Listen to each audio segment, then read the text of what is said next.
Escola da Vida e a Mecânica dos Fluidos.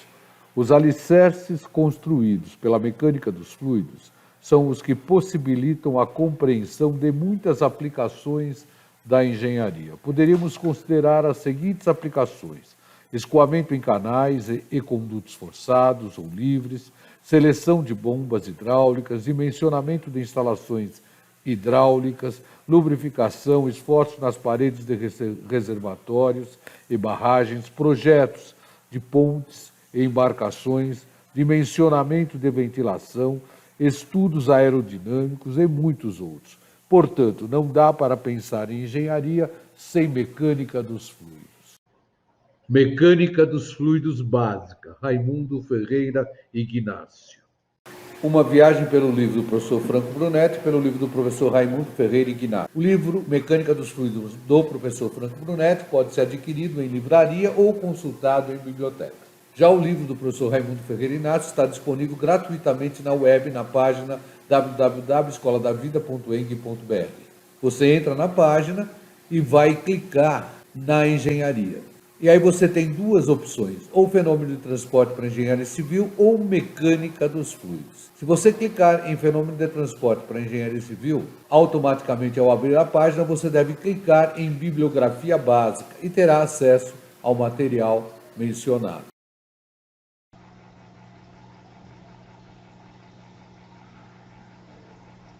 Capítulo 2. Estática dos fluidos. Nesse capítulo estudamos pressão, teorema de Stevens, pressão em torno de um ponto fluido em repouso, lei de Pascal, carga de pressão, escalas de pressão, unidades de pressão, o barômetro, medidores de pressão tais como manômetro metálico tipo Bourdon, piezômetro, manômetro em forma de U e equação manométrica.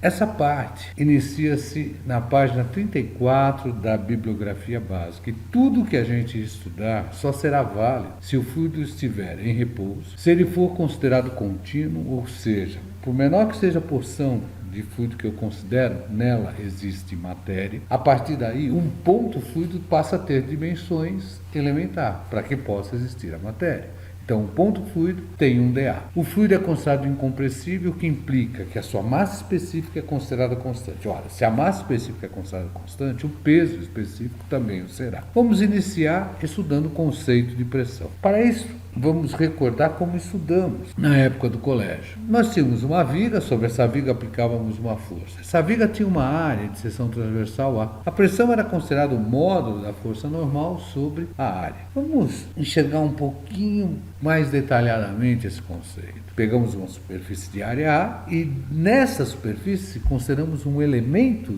diferencial dA. Nesse elemento diferencial dA existe uma força elementar atuando, normal. Define-se pressão como sendo o módulo dessa componente normal pela área. Ora, o que eu estou tentando observar aqui? Que toda vez que eu tenho uma pressão agindo em uma superfície, ela vai originar nessa superfície uma força, e essa força é normal. O módulo dessa força normal será sempre a integral da pressão vezes o dA. Importante ainda observar a vantagem de trabalharmos com o fluido. Ora, se eu pego um sólido e aplico nesse sólido uma força, ela vai se propagar sempre na direção que foi aplicada. Se eu quiser mudar essa direção, eu teria que fazer, por exemplo, uma caixa de engrenagem. Ora, uma caixa de engrenagem pode sofrer quebras. Já o fluido não. Quando eu aplico uma força, essa força vai se propagar em todas as direções do fluido, com a vantagem do fluido não quebrar. Importante observar aqui, se a pressão for constante, ela sai fora da integral, e eu vou ter que o módulo da força normal seria a pressão vezes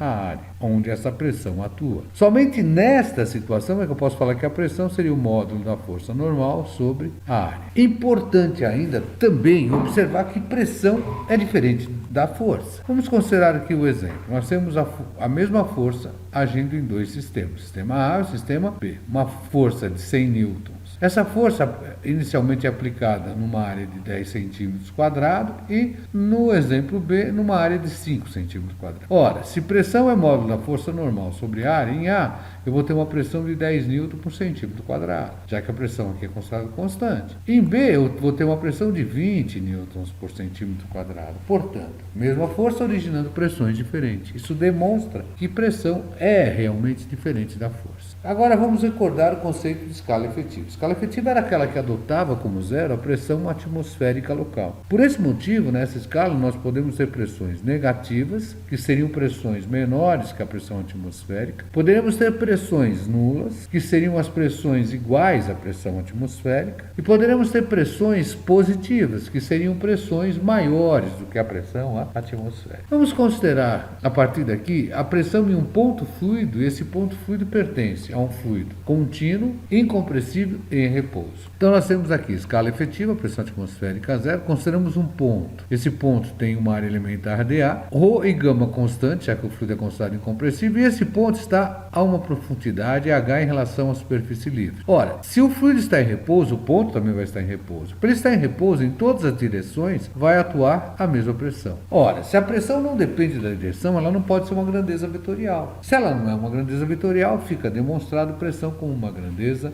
escalar. A partir daí, nós sabemos que este sistema tem um volume dV, que seria a área da base, dA, vezes H. Ora, se tem um dV, tem um dG. E o dG seria gama, peso específico, vezes o dV, ou seja, gama dA vezes H. Se nós dividirmos todos os elementos por dA, não se altera. Então ficaria com dG sobre dA, que vai nos dar a pressão do ponto fluido, e igual, cancela aqui, gama, que seria o peso específico do fluido considerado, vezes a profundidade do ponto. Este H é denominado de carga de pressão. A carga de pressão, ela pode ser obtida através de piezômetros, que nada mais são do que tubos de vidro graduado, ou tubo de acrílico, ou uma mangueira graduada, através, e sempre aberto à atmosfera, porque ele vai trabalhar na escala efetiva. Através dos piezômetros, nós lemos as cargas e pressões, que seriam pressão sobre gama. Um exemplo, imagine vocês uma torneira, ligamos uma torneira a uma mangueira, efetuamos 2 furos, numa seção 1, numa seção 2. Nesses furos nós instalamos 2 piezômetros. Vamos observar que na seção 1, por exemplo, estamos lendo uma carga de pressão de 20 metros e na seção 2 nós estamos lendo uma carga de pressão igual a 17 metros. O escoamento está se dando de 1 para 2. Vamos compreender agora o teorema de Esteio. O teorema de Esteio que é válido desde que o fluido esteja em repouso, seja considerado contínuo e incompressível. Então nós vamos ter aqui, ó, um ponto 1, ponto 2, ponto 1 é uma profundidade H1, ponto 2 é uma profundidade H2 e o gama constante. Estamos considerando escala efetiva, pressão atmosférica igual a zero. Ora, sabemos que a pressão P1 seria gama vezes H1, a pressão P2 seria gama vezes H2. Se eu pego P2 menos P1, isso seria gama, em evidência, H2 menos H1. Enunciado do teorema de Esteio. A diferença de pressão entre dois pontos fluidos pertencente a um fluido contínuo, incompressível em repouso, é igual ao produto do seu peso específico pela diferença de cota entre os pontos.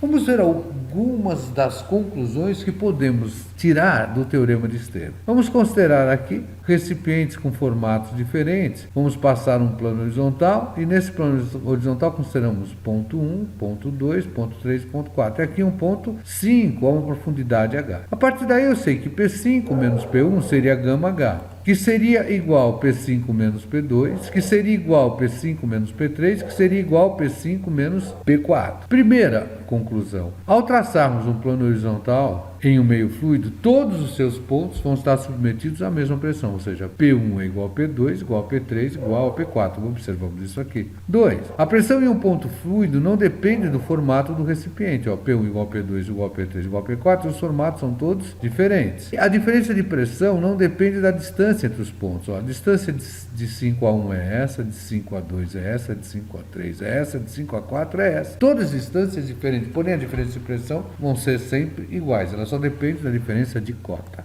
Vamos fazer um exercício. Exercício 49 da bibliografia básica. A figura a seguir mostra um trecho de uma instalação hidráulica que transporta água. O peso específico da água considerado igual a 9.800 N por metro cúbico por um tubo de aço 40 com diâmetro nominal de 2 polegadas, onde na seção 1 temos uma pressão de 30 kPa. Pede-se determinar a pressão 2. É dado aqui uma mangueira que ligou a seção 2, usamos o fluido manométrico mercúrio e criou-se um desnível de 210 milímetros. Eu quero saber a pressão em 2. Então, vamos resolver, por enquanto, pelo teorema de Stevin. Para tal, nós vamos considerar as seguintes seções, A, B, C, D e 2. A partir daí, vou aplicar Stevin entre A e 1, depois entre B e A, depois entre B e C, depois entre C e D, depois de D e 2. Então, vamos nós. PA menos P1 vai ser o gama da água vezes H. Então, nós tiramos que a pressão da água seria o P1 mais o gama da água vezes o Y. PB menos PA seria o gama da água vezes 0,21. Portanto, o PB seria o P1 mais o gama da água vezes Y mais o gama da água vezes 0,21. PB igual a PC, já que não tem desnível. PC menos PD seria o gama do mercúrio vezes 0,21. Portanto, PD seria o P1 mais o gama da água vezes o H mais o gama da água vezes 0,21 menos o gama do mercúrio vezes 0,21. Finalmente, PD menos P2 seria o gama da água vezes o H. Substituindo novamente, vocês vão verificar que podemos achar o P2, já que nós temos P1, que seria 30.000, o gama da água vezes Y desaparece, então vai sobrar o gama da água vezes 0,21, 9.800 vezes 0,21, menos o gama do mercúrio, que é 136.000 vezes 0,21. Daí nós teremos P2 igual a 3.498 N por metro quadrado. Aplicamos o teorema de Stevin várias vezes e conseguimos obter a pressão P2. Importante observar uma coisa, por que a pressão diminuiu? Se eu voltar para o exercício aqui, olha, por que a pressão em 1 é maior do que a pressão em 2? Simplesmente porque existe a viscosidade. E a viscosidade é uma espécie de atrito que faz com que eu tenha dissipação de energia e que a pressão diminua no sentido do escoamento. Portanto, a pressão em 1 vai ser maior do que a pressão em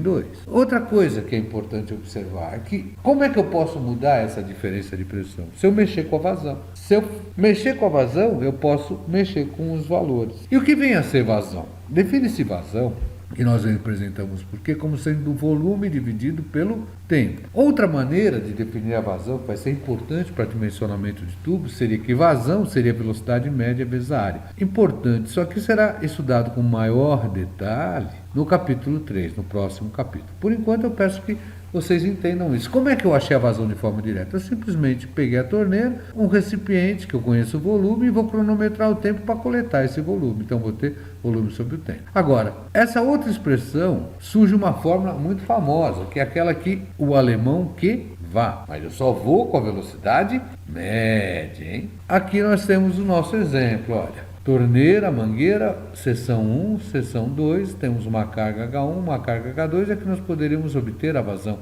Se eu fechar a torneira, ou se eu abrir mais a torneira, eu vou conseguir alterar essas cargas de pressões. Vamos sintetizar o que estudamos, restrições do capítulo. Fluido contínuo, ou seja, um ponto fluido tem um dA. Incompressível, massa específica e peso específico constante. E em repouso. Tudo que vamos estudar só vale se o fluido estiver em repouso. Conceito de pressão, módulo da componente normal da força pela área onde a mesma é aplicada. Isto se considerarmos uma pressão constante ou uma pressão média. Pressão em um ponto fluido, considerando a escala efetiva, aquela que adota como zero a pressão atmosférica, P igual a gama vezes H, onde H é a profundidade do ponto. Carga de pressão é o nosso H. Carga de pressão será, portanto, a pressão dividida pelo peso específico. Teorema de Stevin. A diferença de pressão entre dois pontos fluidos pertencente a um fluido contínuo incompressível em repouso é igual ao produto do seu peso específico pela diferença de cota entre os pontos. Aparelho medidor de pressão tipo piezômetro. Tubo de vidro graduado, aberto em sua extremidade. Portanto, permite a leitura de carga de pressão, não é adequado para pressões elevadas, não serve para pressões menores que a pressão atmosférica e não serve para pressões de gases. Fizemos um exercício onde o objetivo era determinar a pressão em uma seção do escoamento. Será que eu entendi bem o conceito de pressão? Vamos verificar isto. Não só pela segurança, mas também pelo dano causado ao piso, uma engenheira deve visitar a obra com um sapato de salto-agulha ou com uma bota. Deve ir com a bota, pois o sapato com salto-agulha, como a força é a mesma, e no caso do salto-agulha, ela está concentrada em uma área muito menor, isto criará uma pressão muito maior, que causará maior dano ao piso. Por quê? É só lembrar do conceito de pressão. Pressão é o módulo da componente normal sobre área. Portanto, se a força é constante, quanto menor a área, maior a pressão. Outra pergunta. Qual o valor de P1 menos P2 para a figura ao lado? Ponto 1, ponto 2. Para responder a esta pergunta, recordamos o conceito de pressão em um ponto fluido na escala efetiva, que é aquela que adota como zero a pressão atmosférica. Pressão é igual ao produto do peso específico do fluido pela profundidade do ponto. Considerando que os pontos 1 e 2 estejam na mesma profundidade e como a pressão não depende do formato do recipiente, temos que P1 seria γ vezes H e P2 seria γ vezes H. Portanto, P1 igual a P2. Poderíamos ter respondido também pelo teorema de Stevens, aquele que indica que a variação de pressão é igual ao produto do peso específico pela variação de cota dos pontos considerados. Nós teríamos que a variação de pressão seria γ vezes zero, ou seja, P1 igual a P2. Um manômetro metálico tipo Bourdon.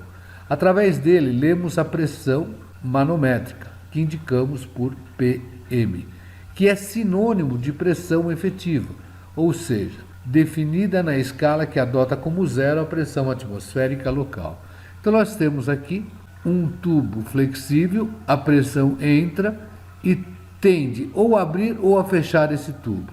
E aqui nós temos a nossa pressão externa. A pressão manométrica será sempre a pressão interna menos a pressão externa. Muitas vezes a pressão externa é igual à atmosfera, portanto a pressão manométrica seria somente a pressão interna. Quando o aparelho só a escala positiva, ele realmente é chamado de manômetro.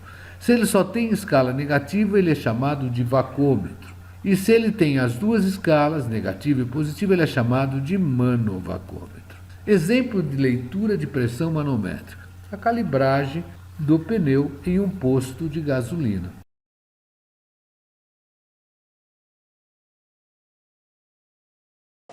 Observe o meu bordão aqui dentro. Olha o bordão aqui. Tubo bastante flexível. Eu vou entrar com a pressão por esse furinho aqui. Mas se eu observar direitinho, procurem observar, não sei se vai ficar visível no filme, mas que eu tenho um vão entre o tubo aqui, Então sempre o que vai agir externamente ao meu bordão é a pressão atmosférica local. Porque ela que entrou e ficou aqui dentro, fora do bordão. Só que como ele trabalha na escala efetiva, ela vale quanto?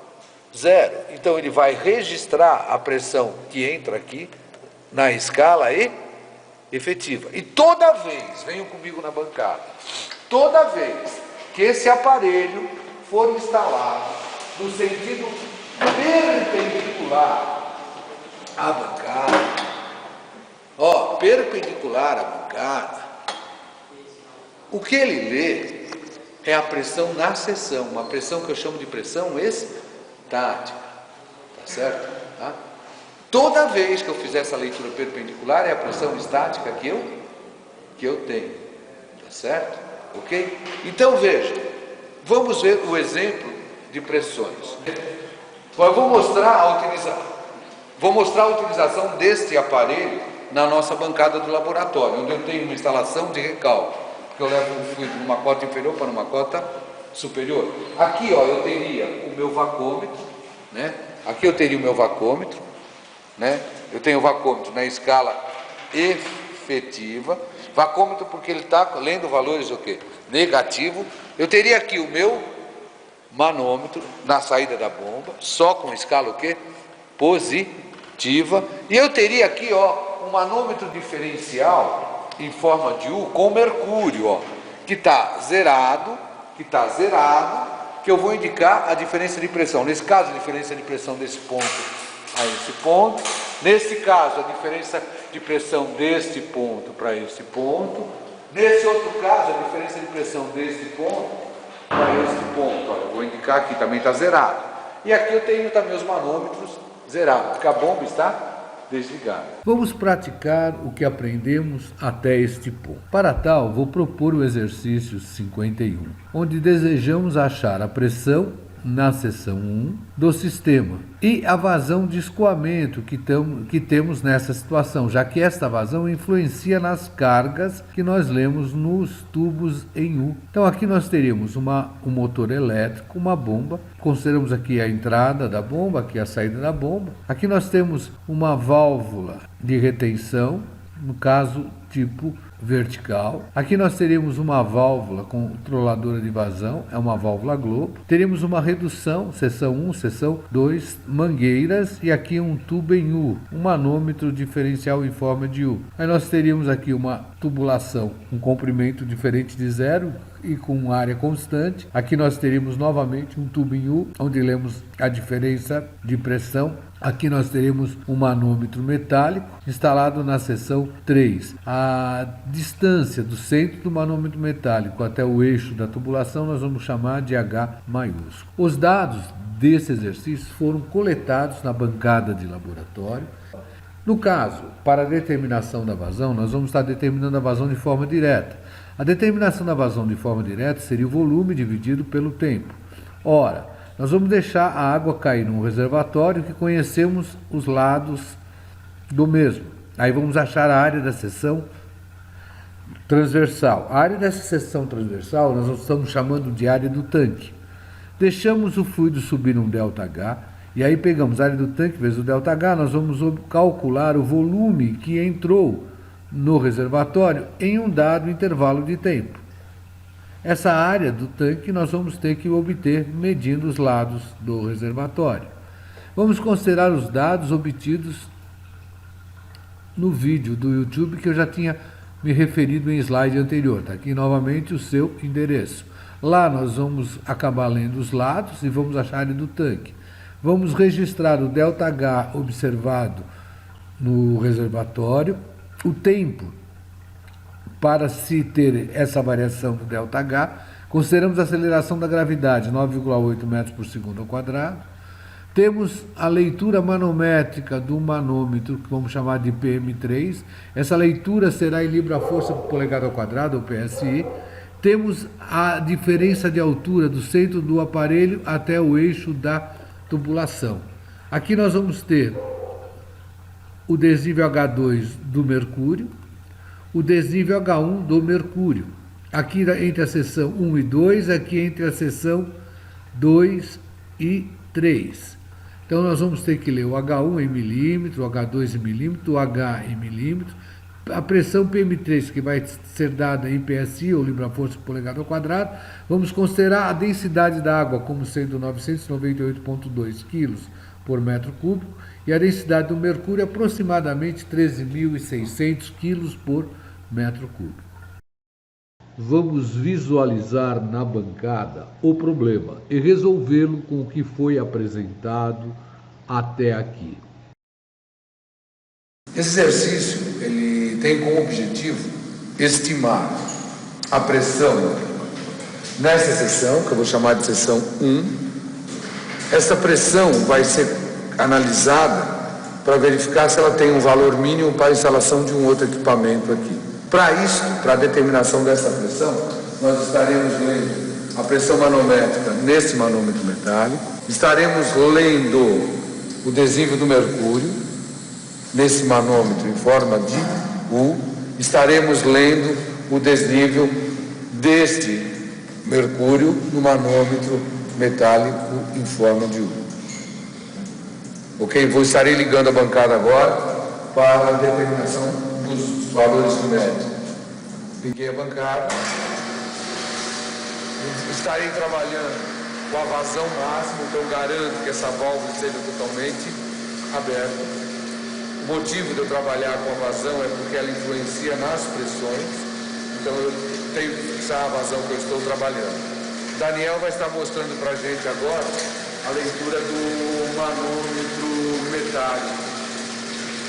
9 libras força por polegada quadrada, ou PSI, e a altura do centro do manômetro até o centro da secção, da tubulação, é 24,5 centímetros. A Ariane vai estar lendo agora o adesivo do mercúrio, que está instalado entre a seção 2 e a seção 3 da feira de carga distribuída. Temos 83 milímetros aqui antes do zero e 83 depois do zero, somando 166 milímetros. Agora ela estará lendo o adesivo de mercúrio na minha missão. Temos 53 aqui depois do zero e 53 antes do zero, então somando 206 milímetros. Através desses valores coletados, nós estaremos registrando também a vazão para fixar como nós estaremos trabalhando. Meu pé, essa válvula esfera. Daniel fecha outra válvula esfera. Checo se essa válvula aqui está fechada. Vou deixar subir um ΔH e cronometrar o tempo. Daniel também terá que medir os lados internos do tanque para determinar a área da seção transversal. Daniel estará pegando uma variação de 100 milímetros. Começando no 200.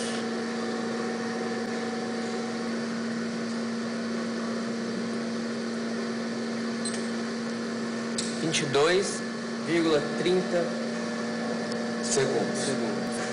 Agora iremos medir os lados internos do tanque.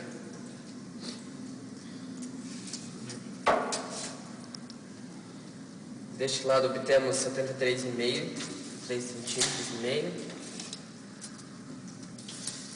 E esse 74 centímetros. Vamos propor um exercício, e esse é um exercício que caiu, inclusive, na prova P1 de MEC-Flu, lá no Centro Universitário da FEI. O pistão de uma máquina injetora de plástico empurra o material para a matriz através de um orifício. O pistão é empurrado por uma força F de 6.000 newtons com uma pressão de 80 kPa. Então aqui nós temos uma pressão de 80 kPa, indicada pelo manômetro. Eu estaria lendo o manômetro, aquele que a gente consegue ler a pressão do pneu do nosso carro. Entre o pistão e o cilindro, existe uma película do material cuja viscosidade é 0,1 newton vezes segundo por metro quadrado. O mancal da haste do pistão é lubrificado com óleo da mesma viscosidade. Sendo as dimensões mostradas na figura, D1, D2, D3, D4, o L, qual a vazão em volume do material do plástico que vai sair pelo orifício? São dados D1 igual a 10 cm, D2 igual a 10,01 cm, D3 igual a 30 cm, D4 igual a 30,01 cm e o L igual a 40 cm. Pessoal, vocês podem assistir a solução desse exercício, que é importante, já que ele caiu numa P1, no meu canal do YouTube, Alemão MEC-Flu Resolve, neste endereço aqui, olha. É só copiar esse endereço que vocês vão ter acesso à solução desse exercício. Mas vamos comentar alguma coisinha sobre ele. O importante aqui, para a sua solução, é descobrir a velocidade desse conjunto,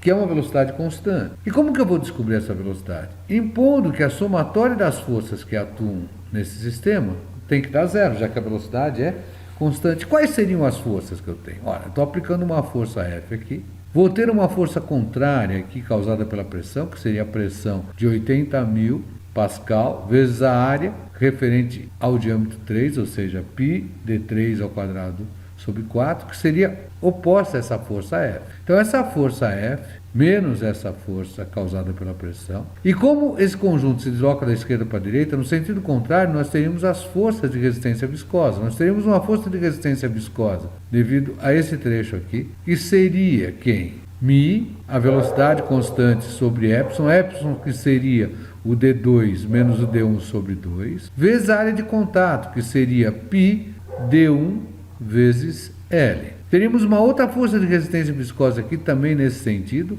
que seria quem? μ, que nós temos, velocidade que é a mesma, espessura que seria D4 menos D3 sobre 2, vezes a área que seria π D3 L. Ora, essa força seria igual a essa força de resistência viscosa mais essa, mais a força devido à pressão que atua aqui. Quando eu montar esse sistema, a única incógnita será a velocidade. Achamos a velocidade. Depois que eu achei a velocidade, velocidade vezes a área, velocidade vezes a área vai me dar a vazão que eu tenho causado aqui, desprezando a fuga pelo espaço anular aqui. Então nós teríamos a velocidade vezes π d3 ao quadrado sobre 4 seria a vazão. Essa vazão que vem aqui é a mesma que sai pelo orifício e temos a resposta desse jeito. Observem isso através do vídeo aqui, está aqui o endereço para vocês assistirem. Pessoal, estudem, aprendam fazendo. Qualquer dúvida, entre em contato pelo raimundo.ignacio@escoladavida.eng.br. Se esse material lhe foi útil, não esqueça de clicar no joinha e se inscrever no canal Alemão McFlu Resolve. Dessa maneira você vai estar me ajudando a dar continuidade a esse projeto. Bons estudos!